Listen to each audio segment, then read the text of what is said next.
Es bien sabido, que la religión predominante en Latinoamérica, es el catolicismo. Por lo tanto, el concepto más conocido, y con mayor aceptación del infierno, es la que presenta, la Biblia cristiana. A lo que se lo concibe, como un lugar, fuera de esta dimensión, al que se dirigen para ser castigados eternamente, las almas de los pecadores, que no alcanzaron el arrepentimiento. En mi opinión, estos dos casos que les compartiré, fácilmente, podrían ser los más aterradores de todos los testimonios existentes, acerca de este sitio. El primer caso, es el de un ingeniero norteamericano, que testifica haber sido rescatado por el mismísimo Jesús, después de que un demonio intentará conducirlo, por medio de la fuerza, hacia el infierno. En donde también, se le presenta la oportunidad, de conocer el cielo. Y el segundo caso, tan espeluznante como el primero, es el de un integrante de la Marina de los Estados Unidos, que comparte su historia con los internautas. Relata la terrible anécdota, por la que pasa, después de morir ahorcado con una soga, al estar jugando con ella, junto a dos de sus camaradas. Dice que un demonio enorme, lo tomó con su mano, e intentó llevarlo al lago de fuego. Por fortuna, es rescatado por uno de los ángeles de Dios. El 30 de agosto, del año 2002. Un hombre altamente calificado, se ve envuelto en un accidente de tránsito, tras haber chocado con una columna de concreto. Dijo haber escuchado previamente una voz, que le dijo que quitara las manos del volante. Posteriormente es identificado, como Randall Radbourne, un matemático investigador, procedente de Oregon. La experiencia, contada en primera persona. Fue una experiencia, absolutamente terrible. Podía sentir que mi descenso, se aceleraba cada vez más y más. Fue como caer en el foso de un elevador. Me llevaban al infierno. Era tan terrible, que la mente humana no puede comprender la experiencia. Estaba atado con 3 cadenas, y un espíritu muy poderoso me retenía. Tenía 1,50 m de alto, pero era 300 o 400 veces más fuerte que un hombre. Un grito extremadamente potente, explotó a un lado de mi cabeza. El grito vino de aquel demonio. Y fue tan potente, enfatiza Radbourne, que casi me deja sordo. Era una voz que gritaba tan fuerte, como el ruido que hace un motor a reacción. Una voz iracunda, y desafiante. Y ahora yo podía entender lo que decía. Él es mío, es mío. Su nombre es Mentiroso, Mentiroso, Mentiroso, y lo llevo hacia el lago de fuego. En aquel entonces, Randall ejercía su profesión en California. Trabajaba para la empresa TRW, en el programa del avión caza furtivo F-22. De joven, fue un estudiante brillante. El primero de su clase, en la escuela secundaria. Egresó con honores, de la Universidad Estatal de Montana, en sus estudios de ingeniería. Él cree que el ser, que lo conducía hacia el infierno, es el mismo que había visto muchos años antes, a comienzos de la década de los 70, después de un renacimiento espiritual. Él describe a esta entidad. Dice que su cabeza, estaba deformada, no era humana, como una calavera pero no igual. Su piel era como de cuero oscuro, casi negra, y lucía como algo que hubiera muerto hace miles de años, con odio puro. Sus ojos eran profundos, y tenían 2 puntos de luz llameantes, que penetraban como picahielos cuando los miraba. Él tenía deseos de matarme. Radbourne relató, que a medida que caía en aquel foso, la atmósfera se volvía opresiva, más allá de cualquier cálculo humano. Comenzó a ponerse muy bochornosa y opresiva. Comencé a tener problemas para respirar, es como si un humo espeso comenzara a ahogar todo. Y después vinieron los gritos. Eran los peores gritos que puedas imaginar, miles de personas gritando, no, millones de personas gritando. Los gritos eran tan horrorosos, que no los podía soportar. Solo un grito nada más, te haría erizar los vellos del brazo. Pero yo escuchaba millones de ellos. Eran gritos de tormento, gritos de dolor, gritos de sufrimiento, gritos de obscenidades, gritos de rebelión, pero sobre todo, gritos de los condenados en el infierno. El rugido de las llamas, era constante. Sonaba como un trueno continuo, o como flamas que se consumen permanentemente. Yo había escuchado fuego mientras vivía en la Tierra, y había visto llamas de 30 metros incinerar colinas en segundos, pero las llamas en la Tierra eran nada, comparadas con el sonido que se escuchaba de las de ese lugar.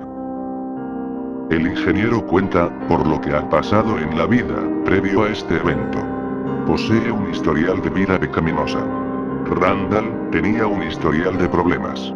Comenzando con abuso sexual cuando estaba en 7º grado, a manos de un estudiante mayor. Lo cual cree que abrió una puerta al mal, que le convirtió luego, en asiduo espectador de pornografía suave. Lo cual desembocó en visitas a prostitutas, en las noches de fin de semana, aun cuando asistía a servicios religiosos los domingos. Estaba en una espiral descendente, antes del accidente de tránsito. Su estilo de vida desordenado, comenzó por lo que veía en internet. Él dice que fue terrible a donde casi lo condujo, ese estilo de vida. Pero solo fue después, que Randall imploró a Dios. ¿Por qué? ¿Por qué me sucede esto a mí? Que el Señor lo sacó del pozo. 3 pasajes de las Escrituras, que relatan sobre el salario del pecado, le fueron súbitamente mostrados delante de él, no solo en palabras sino una voz que le hablaba. Romanos 6, 23, Juan 8, 34, y Gálatas 6, 7. Randall no sentía vergüenza contar las malas costumbres que lo acompañaron durante muchísimos años. Su vida, a partir de ese momento, había cambiado drásticamente. Para él, lo más importante fue transmitir un mensaje de conciencia a la humanidad. Lo hizo con el propósito de mostrar una realidad que debemos evitar, de la que mucha gente todavía desconoce, y de otros que lo asimilan como una fantasía. En la entrevista que se le estaba haciendo, continuó con esto. Pude ver una larga cadena de pecados sexuales. Peor aún, pude ver cómo me había engañado a mí mismo. Me había engañado, al creer que podía pecar voluntariamente, y aún así la gracia de Dios podía cubrirme. En otras palabras, él sintió que podía pecar, pero que todo estaría bien, si simplemente después pedía perdón a Dios. Un pecado pequeño no lo dañaría. Dios entenderá cuántos caen en este engaño. Más que un solo pecado, es el patrón de pecados, lo que nos causa problemas con Dios, enfatiza Radum. El ingeniero, a solo instantes de llegar al terreno de la perpetua resignación y desesperanza, es ascendido a lo más alto de ese lugar, por una fuerza indescriptible. Se trataba del unigénito Hijo de Dios. La misericordia de Dios lo rescató, aún así, tan grande es la misericordia de Dios, que tiene piedad de Radum. Y después de un momento en el cual todo se oscureció, él se encontró muy por encima del abismo. Lo que describe, como a 5000 kilómetros sobre la tierra. Dios le habló, y le dijo que era el sufrimiento de Jesús, su preciosísima sangre la que lo había salvado. Lo que le había dado una segunda oportunidad. El Señor le dijo que él tenía una decisión muy importante que tomar, y que le sería dado el tiempo que necesitaba, una vez que regresara a la tierra, para tomarla. Hijo mío, yo confío en ti. Dijo el Señor, con una voz que Randall dice que tenía tanta autoridad, autoridad absoluta y total, que todo el lugar tembló ante esa autoridad. Al escuchar esa voz, sabes que es la fuerza más poderosa en el universo. Al escuchar que Dios confiaba en él, esto es lo que dijo, de lo que pensó en ese momento. Algo despertó dentro de mí, yo no quiero herirlo, dice Radun emocionado. La clave para desprenderse de un hábito pecaminoso, dice el ingeniero, es simplemente acercarse más a Dios. Enamorarse de él, en palabras de Radun. Somos observados constantemente, por el bando bueno y el bando malo. Y los espíritus oscuros tomarán ventaja de cualquier apertura. Radun cree que le fue permitido regresar en parte, para permitir que otros conozcan las cosas de las que él fue testigo. Nos estamos volviendo rebeldes, cada vez más desconectados de Dios. Él conoce nuestros corazones, y está muy interesado en su pureza. Ese fue el comentario que Randall colgó por último, que empecemos a preocuparnos por encaminar nuestras vidas, para no terminar en el infierno. Su estadía en el más allá, continuó con la visita al cielo. Este hombre en la actualidad tiene por ocupación diseñar programas para un inversionista financiero.